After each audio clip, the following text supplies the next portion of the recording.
మా కిసాన్ మోర్చా మా రాష్ట్ర అధ్యక్షులు రామచంద్ర గారి యొక్క ఆదేశం మేరకు కిసాన్ మోర్చా ఆధ్వర్యంలో కూడా ఆందోళన ఇవ్వడానికి వాళ్ళు ప్లాన్ చేస్తున్నారు. ఇప్పటికీ మొదటి విడత రైతు భరోసా అయ్యలే, రైతులు ఎదురు చూస్తున్నారు. రాష్ట్ర ముఖ్యమంత్రికి నోటి నుంచి వచ్చినటువంటి వ్యాఖ్యల మీద ఆయన మాట మీద ఆయనకే నమ్మకం లేదు. ఆయన నోటి ద్వారా వచ్చిన మాటను అమలు చేయాలన్న ఆలోచన అది సోయలేదు. మిర్యాలగూడ సభలో రైతు భరోసా వేస్తున్నాం,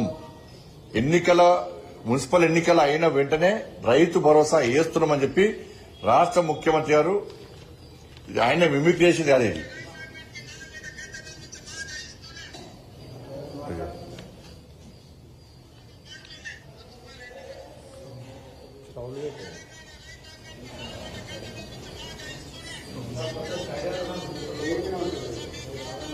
తెలంగాణ రైతాంగానికి నల్గొండ గద్దెల నుంచి మాట ఇస్తున్నా, సంక్రాంతి తర్వాత రైతు భరోసా మీ ఖాతాలో పడుతుంది. మున్సిపల్ ఎన్నికలు ముగిసిన వెంటనే మీ ఖాతాలలో రైతు భరోసా నిధులు వేసే బాధ్యత రాష్ట్ర ప్రభుత్వం తీసుకుంటుంది. రైతు భరోసా 9 రోజుల్లోనే 9,000 కోట్ల రూపాయలు ఖాతాలేసి రైతులకు ఒక భరోసా కల్పించింది. 9,000 కోట్ల రూపాయలు ఖాతాలేసి రైతులకు ఒక భరోసా కల్పించింది. ఏం భరోసా కల్పించింది రాష్ట్ర ముఖ్యమంత్రి? మొదటి విడత ఇది అప్పులోడ్ ఎక్కడితో చూసినా ఒక ఇన్స్టాల్మెంట్ బ్యాంక్ కట్టేటోడు ఏంటంటే ఒక ఇన్స్టాల్మెంట్ ఎగ్గొట్టి మళ్ళీ వాడిని ఖుషి చేయడానికి ఇంకో ఇన్స్టాల్మెంట్ ఇస్తాడు. ఇక ఈ రాష్ట్రపతికి అదే ఉన్న పరిస్థితి. ఫస్ట్ ఎగ్గొట్టి ఫస్ట్ ఇన్స్టాల్మెంట్ ఎగ్గొట్టిండు, సెకండ్ ఇచ్చిండు, ఇక మళ్ళీ ఇస్తలేడు. ఇప్పుడు ఇక మళ్ళీ ఇప్పుడు నెక్స్ట్ ఇయాల్సి వస్తుంది, 2 కలిపి ఇయాల్సి వస్తుంది. ఇప్పుడు ఇయర్ ఇప్పుడు ఒకటి ఇస్తాడు, ఇక ఇచ్చి జెడ్పీటీసీ ఎంపీటీ సెలక్షన్ అమ్మిస్తాడు, ఓటర్స్ అమ్మిస్తాడు. రమ్మిచ్చి ఇక మళ్ళీ జెడ్పీటీసీ ఎంపీటీసీ ఎలక్షన్ తర్వాత ఇస్తాడు. ఇక మళ్ళీ వాళ్ళ జోలి చేయరు, ఇక వాడి జోలి ఓడిగా మళ్ళీ అడిగా ఇదే కష్టంగా ఇస్తా అంటున్నాడు. ఇదే ఇస్తలేడు, ఇక మళ్ళా ఇస్తాడని గ్యారంటీ ఉందా? కాబట్టి రైతులు ఇప్పటికే ఇబ్బంది పడుతున్నారు. 3 ఇన్స్టాల్మెంట్లు ఇవ్వాలి. ఇప్పుడు మొదట ఎగ్గొట్టి ఇన్స్టాల్మెంట్, ఈ ఇన్స్టాల్మెంట్ ఇవ్వాలి, మళ్ళా 2 నెలలు అయితే మళ్ళీ చూడే.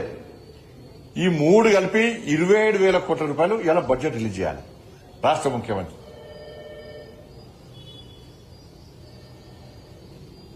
పాతది ఇయ్యాలంటే ఇప్పుడు 9,000 కోట్లకు వచ్చింది. నెక్స్ట్ ఇయర్ అంటే ఇక అంటే దాదాపు 60 నుంచి 65 లక్షల మంది రైతులు ఎదురు చూస్తున్నారు. దాని అనేక కోతలు పెట్టిండు. 5 ఎకరాల లోపల అన్నాడు, 2 ఎకరాలు అన్నాడు, అప్పుడు కౌలు రైతులకు ఇస్తున్నాడు. అన్ని కోతలు పెట్టి ఇవాళ రైతులు ఇబ్బంది పెట్టే ప్రయత్నం చేస్తే ఇవాళ రైతులు క్షమించిన విషయాన్ని ఇవాళ మేము హెచ్చరిస్తున్నాం. రైతు భరోసా వెంటనే ఇవ్వాలని చెప్పి రాష్ట్ర ముఖ్యమంత్రి గారు డిమాండ్ చేస్తున్నాం. రైతు భరోసా కనుక ఇవ్వకుంటే మా బసవ లక్ష్మణేశ్వర గారు రాష్ట్ర కిసాన్ మోర్చా అధ్యక్షులు మా రామచంద్ర గారు ఆల్రెడీ వారికి ఆదేశం ఇచ్చారు. కిసాన్ మోర్చా ఆధ్వర్యంలో ఆందోళన చేపట్టాలని చెప్పి వాళ్ళు మీటింగ్ పెట్టుకున్నట్టు ఇంతకుముందు.